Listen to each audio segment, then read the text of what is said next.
Welcome back to the Bourbon Note. I'm Greg. I'm Ben. And today, we're drinking bourbon.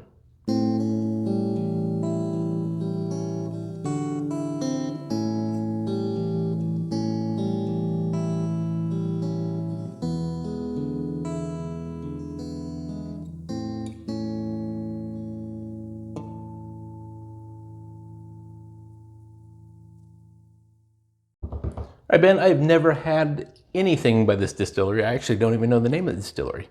Really? The bourbon is called Angel's Envy. It's really cool. Bam! Well, I think isn't it Angel's Envy Distillery? It says like something spirits company or... Distilled in Kentucky, bottled by Louisville Spirits Group. Okay. Who knows what that means? Well, I know they have a place down there. So anyway, yes, this is Angel's Envy. Never had it. I've actually owned this bottle for, let's say, a year. It's a port cask.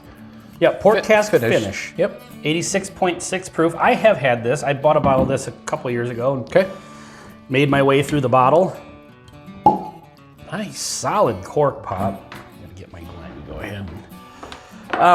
So yeah, but I haven't had any of their other products. They do some limited release stuff, and they have a finished rye, and then they have a cask strength, which I would actually really like to try. Yeah. But it has been a while since I've had this. So, well, I had a pour of it on vacation back in July, but other than that, I haven't had it for probably a year and a half or so. And I still stand by my statement. I've never had it. You're sticking with that. I'm sticking with it. Except when I was on vacation, or except when... Never. But that's all about to change. Yeah, for sure. There we go. Ooh, really sweet nose on it. I'm getting floral. It's very light, very fragrant. Yeah. Well, you got the port cask. Yep.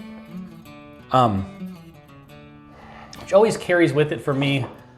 I kind of have a balancing act with finished bourbons. I think I've talked about that before. Yep. Where sometimes I just don't like what it adds, where it's like, you should have just left the bourbon alone. Mm-hmm. So I always had a theory, and this is more of a coffee theory as opposed to a bourbon theory, that sometimes flavored coffees are to fix bad coffee. Mm-hmm. And sometimes I think, is this a good bourbon that they flavored, or is it a bad bourbon they're trying to fix? Yeah. So we're gonna find Well, out. the nose smells really nice.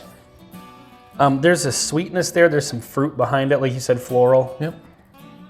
But it's still got those caramel notes, kind of standard. Toffee-ish. Yeah, standard bourbon notes. So, all right, let's go in for the taste here. See, he says that because that's the name of the channel. It is. Boom. Marketing genius.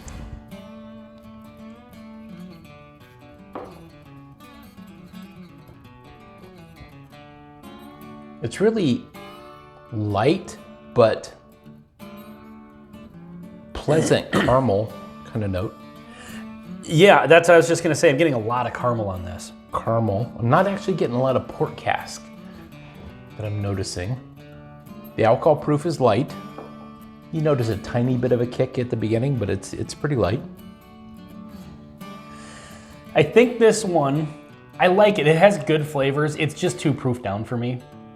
I think that this one, and there's some 86 proof bourbons that I think do hold their own. Sometimes they could be aged 5 years kind of thing. Yeah. Yeah. So sometimes, getting that, I don't know what the age is on this. Yeah. But it's got really, really nice flavors. I would consider this to be a nice entry-level bourbon. I think it's really nice and approachable for a newer bourbon drinker, whiskey drinker who wants to try something. Mm-hmm.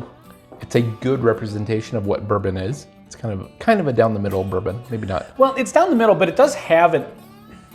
I'm not necessarily getting the port flavor, maybe. Yeah, but that's the one surprise. It's got something extra to it, though, that makes it a little bit different. And so it's a good, maybe first step into cask finish. Whiskeys, bourbons. Yeah. It's got a great looking bottle. I love the bottle. I think the bottle's probably the selling point, and it tastes really good, but I honestly, if this were a blind flight, I would think it's a bourbon. Just regular. I mean, maybe it was in a port cask for 12 seconds, 13. I don't know. There's definitely more of it on the nose than there is on the palate, for sure. Yeah, it's got a lighter nose, but it comes across as just a straight bourbon. And again, nothing wrong with that. I love bourbon. Yeah. I'll name the channel. Yeah, that's why we do this. So yeah, this has got it's got a kind of a multitude of flavors, but they do have a cask strength one that comes out once in a while. I don't know if that's a regular thing or not. It's a little expensive, but I would definitely be interested in trying that. Me too. So now I have to ask a hard question. Sure. And I know this is going to be impossible for you to answer because you weren't there, but this is an 86 proof bourbon. We don't know the age. We're not getting the port cask finish. Approximate price you see these for?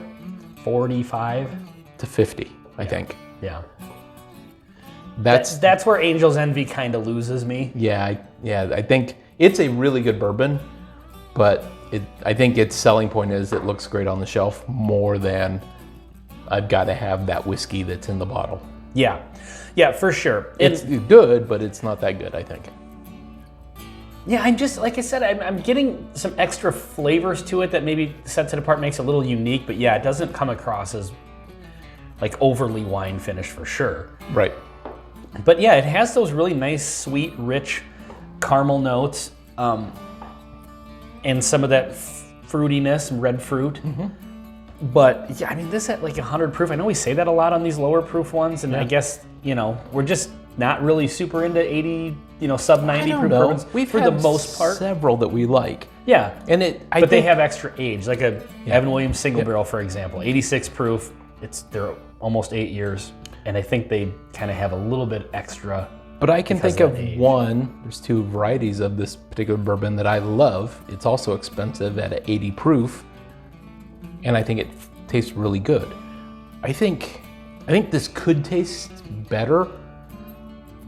And it's hard to justify the price, I think. Yeah, that's the problem. Nothing wrong with the bourbon. It's a good tasting bourbon, but I don't think it stands up to the competition at the $50 price point.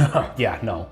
But this is a great, this is a good gift for someone who is maybe kind of into bourbon, but doesn't want that higher proof stuff. Because like you said, it's good.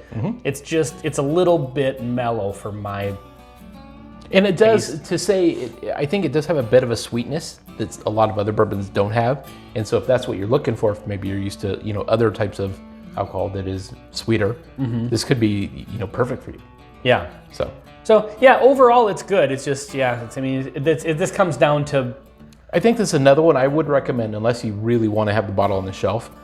If you find a local bar that's got it shouldn't be that much for a 2-ounce pour. Yep, have a pour. Have a pour to see if you like it, and it may be perfect for a lot of people.